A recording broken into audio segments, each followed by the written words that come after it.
Welcome to Whispers Beyond, where horror, philosophy, and the unknown intertwine. New full-length stories. Every Friday, your requested nightmares. Every Wednesday, bite-sized horrors. Every Monday. And in the spaces between, whispers of poetry and philosophy. Glimpses into the abyss. Like, subscribe, and listen closely. City of the First Sound. I found this recorder buried beneath the ridge, sealed in a black case that vibrated when I touched it. The sand there doesn't shift in the wind. It waits, like breath held too long. There were no bodies, no ruins, just this device, half submerged, still warm. I don't know who Lysandra Cade was. There's no trace of her in any archive, no records of the expedition. No flight logs, just her voice, her last voice, looping through static like it's been trying to reach someone. Sometimes the recording changes. Sometimes it cuts out halfway. Sometimes I hear something else. I've tried to filter it, analyze the waveform, but no matter how I process the file, it always ends the same way. It hums. If you're hearing this, don't follow the signal. And whatever you do, don't listen too closely. Field Journal of Dr. Lysandra Cade. Audio physicist, MIT. On-site at Giza Plateau, March 2025. I'm not mad. I write that now not as reassurance, but as documentation, because I may not be able to say it later. They will call this hysteria, grief, even delusion. But the only madness I suffer is the clarity of knowing what waits beneath our feet. The descent began at 6:40 a.m. local time. I boarded the MAG hover platform myself, despite protocol. 2 kilometers beneath the plateau, the spiraling shaft narrowed just enough to make radio unreliable, and I couldn't trust anyone else to hear what I've been hearing. I was drawn. The chamber, God help me, the city, was discovered last month during a multinational survey using low-frequency SAR imaging. It appeared first as noise. In the data, I recognized harmonic interference, subsonic echoes at a frequency Earth itself shouldn't produce. But when we overlaid the scans, what emerged was geometry. Vast, unnatural, cubic symmetry. Not burial tombs, not catacombs, but structures, ancient, deliberate, and impossibly deep. 8 vertical shafts beneath Khafre's pyramid. Cubes, spiraling corridors, perfect ratios. They shouldn't be there. Nothing built by human hands should have survived the 12,800 years since the Younger Dryas impact. And yet, these are untouched. The shaft walls shimmer with what we first thought was basalt, but deeper down it pulses. Not visibly, but audibly, beneath the range of hearing. My senses confirmed it. On Sekis Nocta Docus Hertz. A frequency associated with vertigo, hallucinations, fear. They call it the ghost frequency. It's real. I've measured it. It vibrates in the bones, and I swear it's growing louder.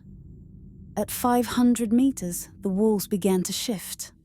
Not physically, I know what I saw was an illusion, but they warped slightly, as if the shaft were turning inward, folding me into itself. I've studied psychoacoustics for 20 years. I know what standing waves can do to the brain. But this wasn't that. This wasn't physics. It was invitation. By 1,200 meters, the hum became melodic.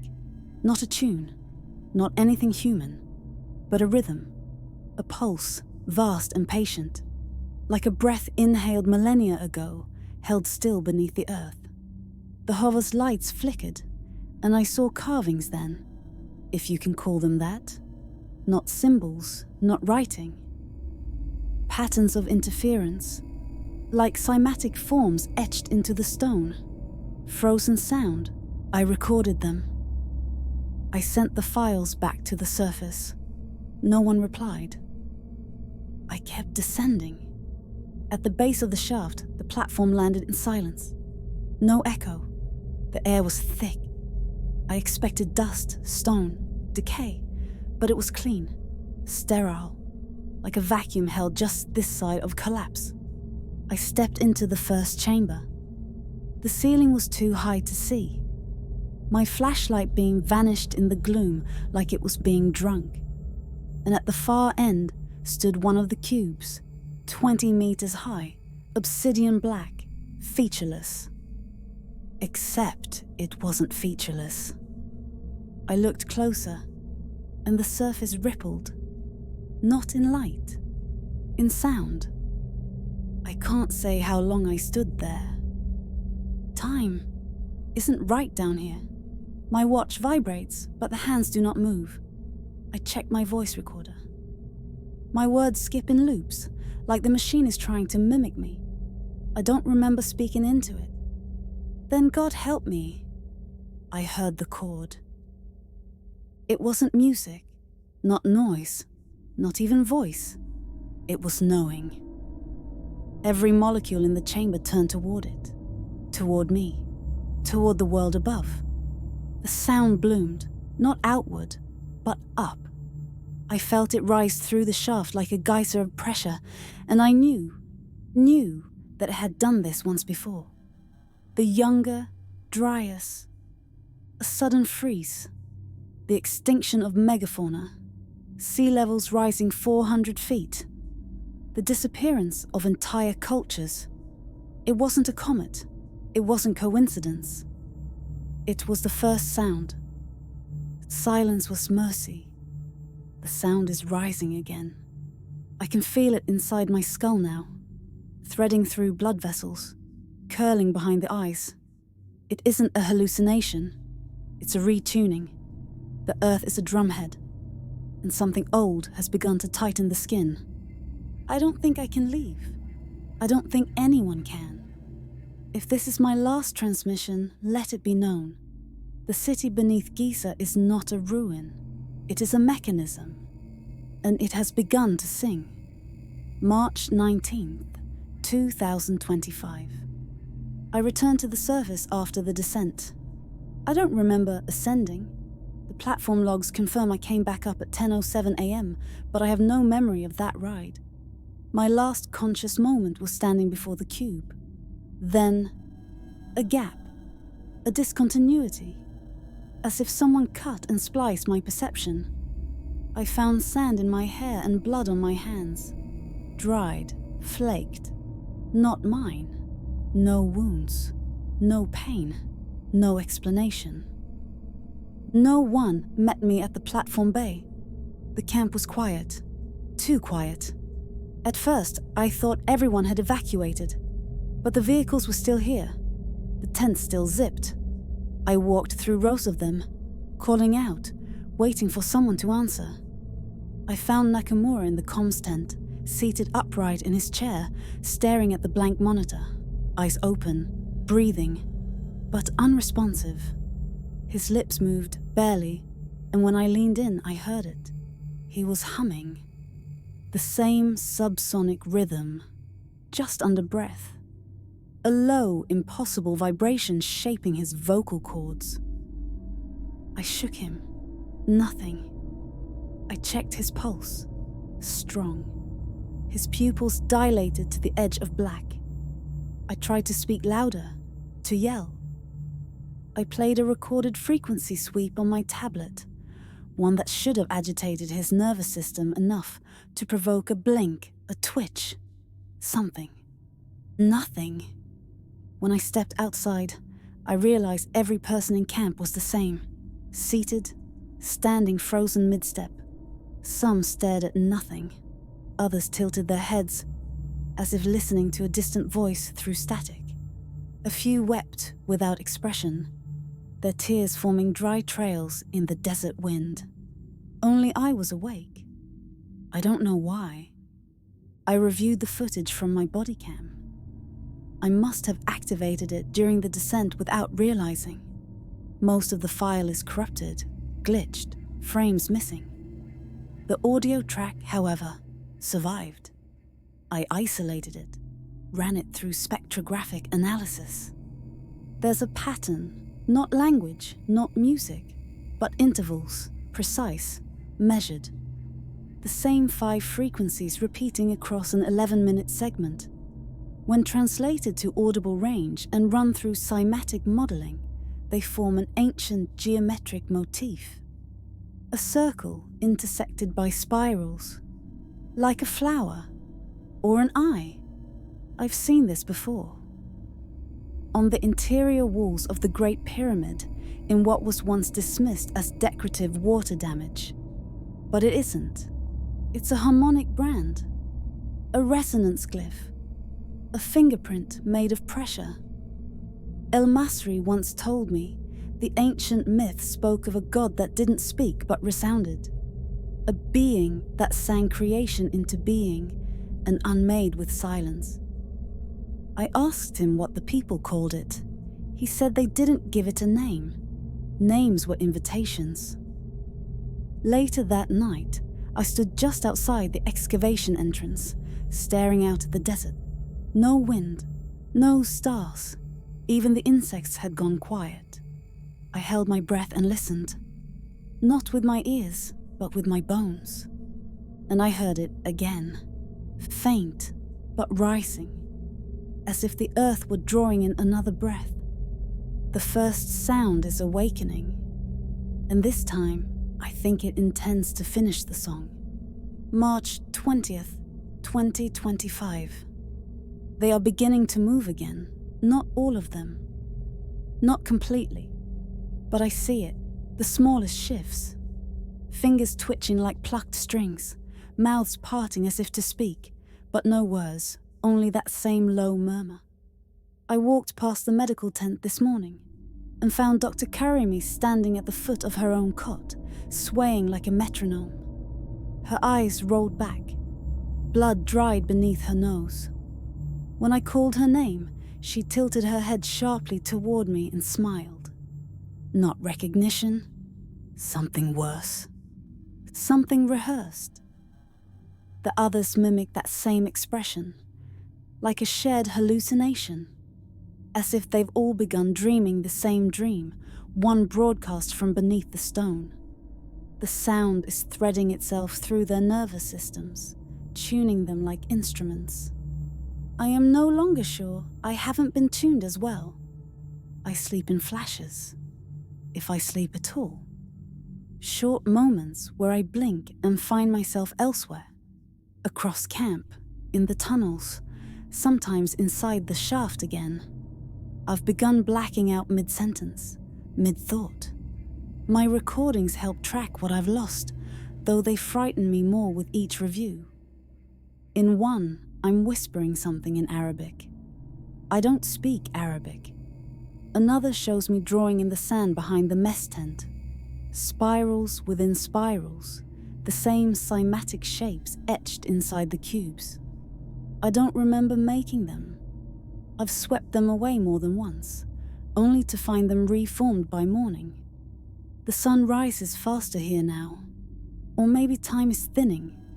I watched it climb the horizon today in a way that felt wrong. The light was colorless, not diffused, but filtered, as if passing through a layer I cannot see. I ran another scan on the city below, passive sonar only, no active bursts. What came back was not a map, but a response. The data returned before the scan completed. The waveforms match my own transmission from yesterday, inverted, reflected, rephrased. The city isn't just resonating, it's listening, and now is speaking back. The message was clear, though not in words. Return. I know what it wants. The first cube was only the threshold. I saw dozens more in the scans, interconnected by chambers not shown in any initial or SAR readouts. They're surfacing slowly, like ink rising through paper. It's as though the more I perceive them, the more they become. Observation is creation. The ancient builders, if they can even be called that, did not dig downward. They folded space inward. They constructed resonance topologies, not architecture. A city that responds to attention, to thought, to presence. We triggered it the moment we found it. Or, perhaps, we were led to find it, as a record needle finds a groove. I cannot deny the alignment anymore. I see it in everything. The phi ratio in the pillar spacing, the matching spiral arcs of the pyramids and shaft corridors, the exact interval between subharmonic pulses and Earth's magnetic flux cycles. The sound is not random. It is orchestrated. 12,800 years ago, the Younger Dryas ended with floods and fire, but it began with silence. All across the globe, cave paintings stopped. Villages disappeared. Languages died. There was no battle, no famine, no war. Only quiet. We called it a mystery. It was a rehearsal. Tonight, I return below. I don't expect to come back up. I don't even know if up will exist by then. The sound is rising in pitch. The air shivers with it. Animals have vanished. Electronics fail intermittently. My watch now ticks backwards. Time is no longer linear. None of this will make sense to them, those who read this later, if anyone is left to read. But if you're hearing this, if you're still awake and untouched, do not listen. Do not tune in. Do not follow the sound. It remembers you. March 21st, 2025. I left the recorder running overnight. This morning, I listened to the file. It's nearly 6 hours of low undulating hum. Steady, almost peaceful. At the 4-hour mark, a voice enters. It is my voice. I speak clearly, calmly, without hesitation. I don't remember saying any of it. The surface is illusion, a skin stretched over resonance. The world is a note held too long. All things tremble before the correction. The voice repeats this sentence 7 times. On the 8th, I begin laughing. The laughter doesn't stop. I've since deleted the file. I don't know why. Not out of fear or shame. It simply felt redundant, as if whatever was said had already finished being said the moment I heard it. A recursive loop, a spoken Mobius strip. The others are gone. Physically, yes, but something deeper. The bodies remain. They walk now, slowly, in curves, never straight lines, always counterclockwise, always in silence. I passed one of the technicians, Aaliyah, outside the excavation tent. She stopped moving as I approached, turned to face me and opened her mouth. Not to speak, to vibrate. A tone emerged. Barely audible, but felt. It passed through me like a wire pulled through bone. My vision blurred. My balance faltered. I fell to one knee and vomited bile. When I looked up, she was gone. I checked the tent logs. Aaliyah was pronounced dead 2 days ago. Heart failure in her sleep. They buried her half a mile out, beneath the dunes. The grave is empty. I visited it myself. The sand is smooth, undisturbed. But the tablet marker sits at the base, vibrating so slightly I had to touch it to be sure.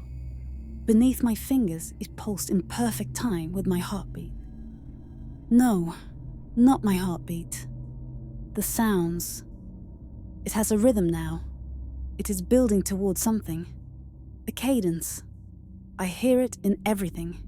In the crunch of gravel, in the buzz of static, in the space between words. A great, unspoken countdown. The dreams have changed. I see architecture that should not exist. I walk impossible angles, corridors that spiral inward toward nothing. There are voices in the walls, not whispering, but harmonizing. And always that pressure at the edge of perception. Like standing beside a colossal drum moments before the strike. The planet is beginning to hum. Today I stood at the center of camp and felt it. The slight tremble beneath my feet. Not seismic, but harmonic. When I placed my hand to the ground, the vibration traveled into my chest and settled behind the sternum like a second heart. I looked to the sky. It was the wrong color. Too pale, too static. As if the sky had stopped receding, frozen into a single, unblinking stare. No clouds, no sun. Just a flat gradient, pale and listening. The shaft calls again. I feel it in my teeth. One final descent. I will go deeper than before. Past the first cube, through the spiraling chambers. The scans show structures nested within structures, as though the city were not built linearly, but grown, like a song accumulating verses, each more complex than the last. I think I will find the center. I think I will find the source. I will bring the recorder. If I don't return and someone finds this, don't try to save me. Don't try to stop it. The song has already started. March 22nd, 2025. I began the final descent at 4:13 a.m. The hover's guidance system failed before I reached the 600-meter mark, but it didn't matter. The shaft no longer obeys straight geometry. It curves now, subtly, like the inside of a spiraling cochlea. The deeper I go, the more the air behaves like fluid. Thick, pressurized, heavy with resonance. My ears no longer adjust. There is no popping, no release. Just a tightening, a slow constriction, as though the world is listening through me. The cubes are no longer inert. I passed the one from before, the first I found, and it had changed. Its surface is no longer smooth but pitted, etched with fine undulations, like the grooves of a vinyl record. When I touched it, the texture shifted beneath my fingers, rearranging according to the frequency of my breath. I said nothing, but it responded. The hum is now continuous. Not a vibration, but a presence. I no longer carry the instruments. They fail too quickly. My body is now the sensor.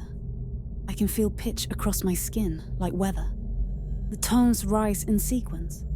Perfect fifths, minor thirds, tritones. The city is tuning itself. I pass beneath the 8th shaft, the deepest on the original map. But the map is wrong. It was always wrong. The structure continues downward in ways that shouldn't be possible. The architecture folds inward, recursive and infinite, like sound echoing within itself forever. I found a new chamber, one that hadn't appeared on any scan, not even the most recent. Inside was a spiral stair made not of stone, but standing waves. Pressure given shape. I stepped onto the first and felt the bones in my legs compress slightly, as if gravity had reasserted itself with ancient memory. Each step downward resonated with a different frequency. I could feel memories pulled from me, dissolving into the air, leaving behind only the knowledge that something had been given away. I kept descending. I no longer feel hunger, no thirst. Time has no meaning here. My watch ticks erratically, reversing, stalling, accelerating. My heart, too, now beats in arrhythmic pulses, sinking more and more with the chords below. There are walls now, but they breathe. They do not enclose. They throb, expanding and contracting with the rise and fall of the tones. I have begun to feel the city dreaming. It is not awake, not yet, but it dreams in frequencies. I reached what I can only describe as the core. The chamber is vast, but not in any Euclidean sense. I could see the far wall and simultaneously feel it behind me. Inside this space stands a final cube, larger than all the others combined, yet somehow less. Less visible, less real. It exists in negative space, a silhouette of sound. When I approached, my body began to separate, not physically, but perceptually. I watched my hand reach forward and felt the movement 5 seconds later. My thoughts unspooled. I spoke a word, I do not know which, and heard it echo into the past. The cube opened. Inside was not a room, but a tone. A singular, perfect frequency that did not shake the air, but the concept of air. It rang through me, around me without passing. It simply was. Every atom of my being aligned briefly with something older than matter. I saw the earth tremble. Not in the past, not in the future. Now I saw oceans rise, not from flood, but from levitation, pulled skyward by vibration. Cities cracked not from quakes, but from harmonic dissonance. Skyscrapers bowed and melted as glass shivered into powder. Languages failed. Minds collapsed into stillness. People stared upward, mouths open in reverence or terror. I could not tell which. And above it all, silence. The moment before the final note. We were not meant to remember the first sound. That was the error. The last civilization tried to replicate it, to understand it, to mimic the voice that sings the world into being. It answered with extinction. This time, we did not summon it. We awoke it. The sound was never gone. It merely inhaled. And now it exhales. I can hear it now, rising through the crust, through the oceans, through the bones of the sleeping. It is beautiful, terrible, final. There will be no warning, no flash, no roar. The end will come as a vibration so perfect, it will erase the concept of noise. A single, godlike tone. I am not afraid. The song is beginning, and I am ready to be undone. March 23rd, 2025. I don't know how I'm still writing this. I awoke or reassembled in a place I cannot describe. There were no walls, no air, no direction, only presence. My body had no weight. My thoughts were not sequential. They arrived like chords, complex, simultaneous, complete. Time had folded inward. There was no moment of awakening, only the realization that I had never left, that I had always been here, that the Lysandra who boarded the hovercraft days ago was merely the topmost ripple of something deeper. I no longer hear the sound. I am it. No, that's not right. I am within it. A harmonic component, a partial, a fragmentary overtone in a song without beginning or end. And yet I remain aware, not as a person, not as a mind, but as a memory of listening. The world above is unraveling. I can feel it, not see, not hear, but feel, like the memory of thunder long after the storm. The surface fractures not from heat or flood, but from loss of coherence. Language fails first, then thought, then form. In the moments between tonal shifts, I glimpse them, those who came before. Their echoes still circulate through the resonance. Builders of this city, or survivors of it, I cannot tell. They do not speak. They do not warn. They only remain, impressions carved into pressure. I wonder if I will remain. The earth itself has begun to bend.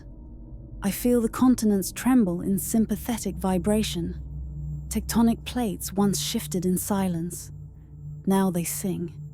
Mountain ranges resonate in low, ancient chords. The sea swells with subharmonics that turn fish belly up in still water. And the sky is no longer sky. It flickers, not with lightning, but with inverted sound, thunderless flashes. Cities have begun reporting luminous veils across the horizon, curtains of interference that scramble signals, silence birdsong, and stop clocks. Soon it will reach them. I can sense the last broadcasts, fragile things skipping like stones across a surface no longer liquid. Reports of silence zones, whole towns without motion. A deepening stillness sweeping outward from this point like a final breath. They are waking, too. Not the people, the structures. Around the world, harmonic anomalies are being reported in places thought sacred, ancient, aligned. The pyramids were only the beginning. The first sound was always global. It was only buried, sleeping, like a melody paused between verses. The next note is coming. No more transmissions, no more data, only resonance, only the infinite compression of all things into one beautiful, unrelenting tone. I do not know if I will write again. I do not know if I will persist once the chord completes. But if you find this, if you hear this, then know. The end was not fire. The end was not war. The end was not silence. It was the return of the first sound, and it was perfect.